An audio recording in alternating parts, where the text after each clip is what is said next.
السلام عليكم البنات، اليوم غنقدم لكم الفول اللي ممكن ديروه كمقبلة مع الطويجنات.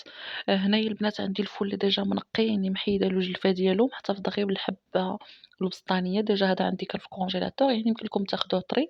غناخدو كوكوت. هنا بالنسبة ليا عندي واحد المعلقة كبيرة د الربيع، الثومة، عندي الكمون والإبزار والسكينجبير وشوية الحار وزيت الزيتون. يعني غنخدموه بزيت الزيتون.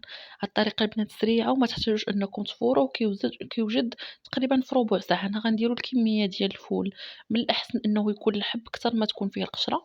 غنضيف معلقة الثومة، معلقة الإبزار، معلقة الكمون وشوية ديال الحار بالنسبة اللي بغا الحار أو الهريسة، ونضيف واحد ربع كاس ديال الزيت البلدية. هنا راه 2 كيلو ديال الفول راني منقياها كاملة، كنت هزيت منها واحد شوية، يعني ما كاملش حتى 100 غرام.